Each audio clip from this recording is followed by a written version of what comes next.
My in-laws left for Paris, dumping their sick dog on me, but I had a plan. Sarah fumbled with her coffee mug when the text popped up. Patricia's message hit like a slap. Emergency Paris trip. Business thing with Robert. Bella's at your door. Keys under the mat. You're a lifesaver. XOXO. The doorbell rang before Sarah could even process what she'd read. No one there, just a massive German shepherd sitting on her porch, looking absolutely miserable. Poor thing had this defeated posture, like she knew she'd been dumped. A crumpled note was scotch-taped to the dog's collar, along with some fancy prescription bottle. Sarah's hands actually shook reading it. Bella needs these pills twice daily. Vet appointment Tuesday. Thanks so much. Classic Patricia, making demands sound like favors. The medication bottle nearly slipped from Sarah's fingers when she saw the price sticker. $300, and it was almost empty. Bella wheezed softly, and Sarah noticed how the dog's ribs showed through her coat. This wasn't just pet sitting, this was full-blown medical care for a seriously sick animal. Michael was somewhere over the Atlantic on his business trip, of course. Patricia's timing was always suspiciously perfect when it came to avoiding accountability. The vet clinic's receptionist sounded genuinely sorry when she broke down Bella's situation. Chronic inflammatory something or other that needed constant monitoring and medication that cost more than Sarah's monthly car payment. Bella shuffled around Sarah's living room like she was walking on broken glass, leaving muddy prints on everything.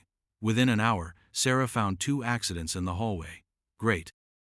Patricia had clearly never bothered with proper house training either. Sarah's phone kept buzzing with Instagram notifications.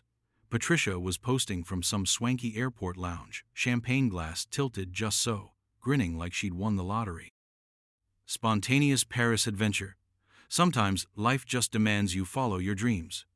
Blessed, Paris-bound, living it. The photos told a different story though. Designer luggage, coordinated outfits, Robert wearing a watch Sarah had never seen before. This emergency had been planned for weeks, maybe months. They just waited until Michael was gone and Sarah was trapped. Bella let out this pitiful whimper and collapsed in the corner. Sarah's anger shifted, not at the dog, but at these people who could abandon a suffering animal for Instagram content. Sarah stayed up half the night researching Bella's condition on her laptop. The German shepherd had some kind of autoimmune thing that attacked her joints and organs. Without proper medication, she'd literally waste away in agony. The numbers made Sarah nauseous. Monthly meds, $1,200. Special food, $200. Vet visits every 2 weeks, $400 each. Patricia had basically dumped a $3,000 monthly expense on her without even asking. Michael's voicemail was full, naturally. Sarah left a message trying not to sound completely unhinged, but inside she was screaming. Last time Patricia had crossed a line, redecorating their guest room without permission, Michael had actually defended her. Mom's just trying to help, he'd said. Bella struggled to get on the couch, her back legs barely supporting her weight. Sarah lifted the 60-pound dog carefully, feeling how thin she'd gotten. Patricia had mentioned Bella getting a bit more expensive lately at last month's family dinner. Now Sarah understood what that really meant. These people had planned their escape the moment Bella's care became inconvenient. Morning brought more ugly surprises. Patricia had canceled Bella's pet insurance 3 months ago. The paperwork was stuffed in the dog's travel bag like dirty laundry. The reason listed was policy adjustment for budget optimization. Translation: they wanted more money for their Paris fund. Sarah's neighbor, Mrs. Chen, stopped by around lunchtime. She'd seen Sarah struggling with Bella's leash and offered to help walk her. During their chat, Mrs. Plazes offered to help walk her. Chen casually mentioned seeing Patricia and Robert loading suitcases several days ago. So much for the emergency story. The vet appointment that afternoon was brutal. Dr. Martinez pulled Sarah aside and explained that Bella's condition had deteriorated significantly due to missed doses and inconsistent care. The dog needed immediate intervention that would cost thousands, plus all the ongoing expenses. Sarah sat in that sterile examination room, stroking Bella's head while her world tilted sideways. $8,000 up front, plus the monthly costs that would bankrupt her teacher's salary. Her student loans were already crushing her, and now this. Her phone buzzed. Patricia posting a selfie from the Eiffel Tower. Dreams do come true when you're brave enough to chase them. That night, Sarah decided she was done being everyone's doormat. She opened her laptop and started digging into Patricia and Robert's finances through social media. Amazing what people revealed when they were showing off. Patricia's posts from the last 6 months told a story of sudden wealth. Designer bags, expensive restaurants, jewelry Sarah had never seen before. Robert's mid-level corporate job couldn't possibly support this lifestyle shift. Then Sarah found it, buried in Patricia's LinkedIn activity. She'd inherited a substantial amount from her late aunt 6 months ago.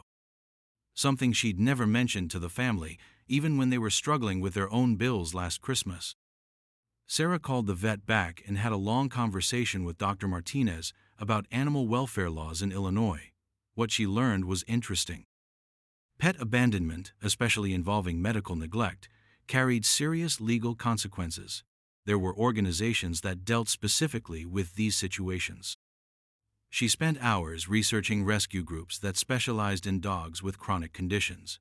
Several had programs funded by donors who understood the financial burden of medical care. These weren't just shelters, they were support networks. Bella was sleeping peacefully for the first time since arriving, finally getting consistent medication. Sarah watched her breathing and felt something crystallize inside her. Patricia had treated this living creature like a disposable problem, but Sarah wouldn't let that stand. Sarah documented everything the next day like she was building a legal case. Photos of Bella's condition, screenshots of Patricia's obviously pre-planned trip posts, copies of the canceled insurance paperwork. She even timed Bella's labored breathing on video. Jennifer from Chicago Canine Rescue came by that afternoon and brought a specialist with her. Dr. Sarah Walsh examined Bella thoroughly and shook her head in disgust. The dog's condition had deteriorated specifically because of inconsistent care, textbook neglect. Dr. Walsh explained that Bella could live comfortably for years with proper treatment, but what Patricia had done bordered on abuse. The rescue organization had lawyers who specialized in exactly these kinds of abandonment cases. They'd seen it before, families dumping expensive pets on relatives and disappearing. The solution was elegant and brutal. Sarah could surrender Bella to the rescue, ensuring proper medical care, while they pursued Patricia and Robert for abandonment charges. The rescue had resources Sarah didn't, including legal muscle and media connections. Sarah hesitated, looking at Bella's trusting face. She'd grown attached despite everything, but her anger toward Patricia was clouding her judgment about what was best for the dog. Bella deserved expert care, not a resentful caregiver drowning in debt. Sarah's decision crystallized when Patricia sent another message that evening. Instead of asking about Bella, her mother-in-law was complaining about the disappointing wine selection at some 5-star Parisian restaurant. The casual cruelty was breathtaking. She called Jennifer and confirmed the surrender arrangement. The rescue would take custody the next day, stabilize Bella medically, and begin legal proceedings. Jennifer explained what Patricia and Robert would face: substantial fines, reimbursement requirements, and possible criminal charges. The legal system apparently took animal abandonment seriously, especially when it involved medical neglect and interstate flight. Patricia's own social media posts would be Exhibit A in demonstrating premeditation. Sarah felt this weird mix of relief and vindictive satisfaction as she packed Bella's things. She'd found a solution that protected the innocent animal while ensuring Patricia faced real consequences. The thought of her mother-in-law's shock when she returned to legal papers instead of grateful appreciation made Sarah smile genuinely for the first time in days. That night, she actually slept well, knowing she'd chosen compassion over convenience and justice over family politics. The handover the next morning was tougher than Sarah expected. Bella seemed to understand something was changing, pressing against her legs while Jennifer prepared the transport setup. Sarah knelt down and promised to visit, meaning every word. Dr. Walsh showed up with this specialized medical transport van that looked like a mobile vet clinic. She assured Sarah that Bella would get immediate treatment and placement with a foster family who actually understood her condition. The dog would be better cared for than she'd ever been with Patricia. Sarah signed the paperwork officially documenting the abandonment. Jennifer explained that legal proceedings would start immediately, with Illinois authorities coordinating internationally to serve papers in Paris. The rescue had done this before. They knew how to make it stick. After Bella left, Sarah cleaned her house obsessively, erasing every trace of the dog's stay. She wanted everything perfect for Patricia's return, the calm before the legal storm. She even bought fresh flowers, creating this picture of domestic tranquility that would make the incoming paperwork even more jarring. Michael finally called that afternoon, ready to take the situation seriously.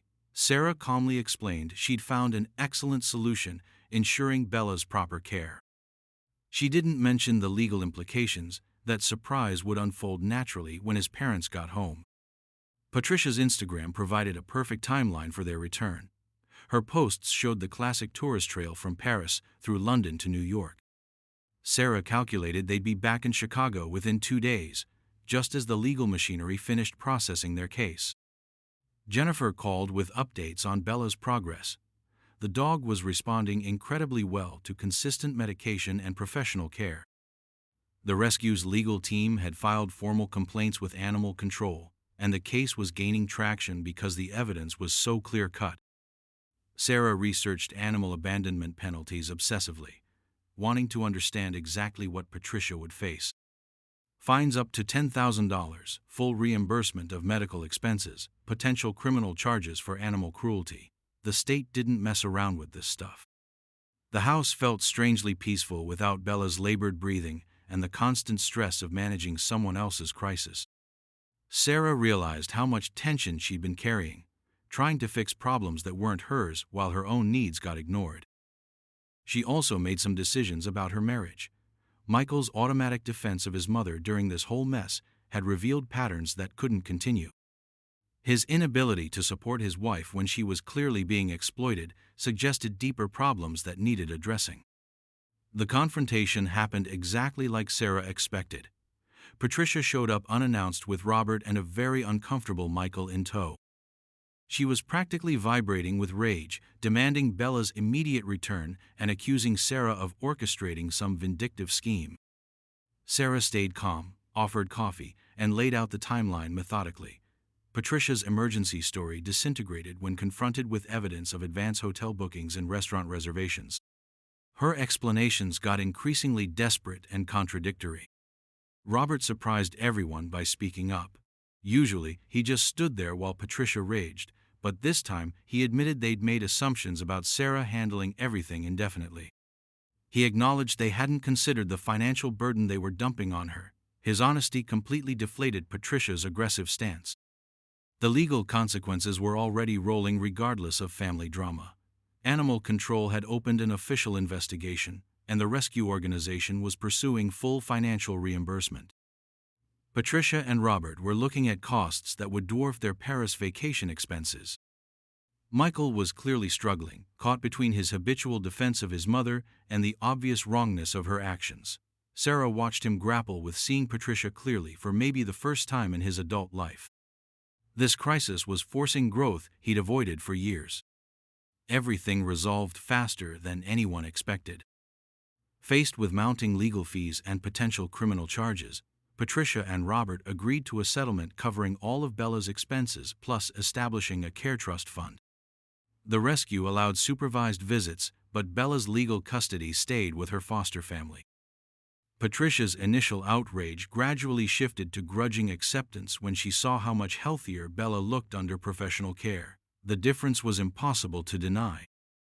Robert's apology to Sarah was unexpected and seemed genuine. He admitted they'd taken advantage of her kindness and put her in an impossible position. Patricia's apology was more forced, but she did acknowledge underestimating Bella's medical complexity. Michael's reaction to the whole crisis became a turning point. He finally recognized his pattern of enabling his mother's behavior and agreed to marriage counseling. Sarah appreciated his willingness to change, though she stayed cautious about expecting overnight transformation. The legal case set precedents about pet abandonment and family responsibility that would help future situations. Jennifer mentioned their documentation was already being referenced in similar cases across the state. 3 months later, Sarah visited Bella at her foster home. The German Shepherd looked healthier than ever, playing carefully in a yard designed for dogs with mobility issues. Bella remembered Sarah immediately, tail wagging with genuine joy instead of the exhausted politeness from before. Patricia had adjusted to supervised visits, though she complained constantly about the excessive rules around Bella's care. The foster family maintained strict schedules and requirements Patricia had never bothered following. Seeing the difference forced her to confront her previous negligence. The financial settlement had been substantial enough to ensure Bella's lifetime care, while leaving Patricia and Robert noticeably poorer. Their social media became much more modest, local activities instead of luxury travel. The lesson in consequences had been thorough and expensive. Sarah's marriage was slowly improving through counseling, though progress was measured and fragile. Michael was learning to set boundaries with his mother and actually support his wife's decisions. It was hard work, but Sarah felt hopeful about their future for the first time in years. The rescue organization asked Sarah to speak at events about family pet abandonment. She discovered a passion for animal advocacy that gave her crisis deeper meaning beyond just personal vindication. Sarah's phone buzzed with a text from Jennifer, a photo of Bella playing with another rescue dog in her foster family's yard. The German Shepherd looked genuinely happy, surrounded by people who understood her needs completely. Patricia's abandonment had accidentally led Bella to the best life she'd ever known. The irony wasn't lost on Sarah. Patricia's selfish decision to dump her responsibilities had forced everyone to confront uncomfortable truths about family dynamics, boundaries, and the difference between genuine care and performative affection. The crisis had been devastating, but ultimately transformative for everyone involved. Sarah kept Bella's photo on her desk at school as a reminder that doing the right thing often requires disappointing people who expect unlimited accommodation of their poor choices. She'd learned that real kindness sometimes looks like cruelty to those used to avoiding consequences. The rescue organization continued their excellent work, with Bella serving as a success story in fundraising materials. Patricia's case had generated enough publicity to significantly increase donations, helping other abandoned animals receive proper care. As Sarah prepared dinner in her peaceful kitchen, she reflected on the unexpected strength she discovered during those chaotic days. Sometimes the best plan is simply refusing to enable others' irresponsibility, even when that refusal creates temporary chaos. Truth and consequences, she'd learned, were far more powerful tools than anger and accommodation.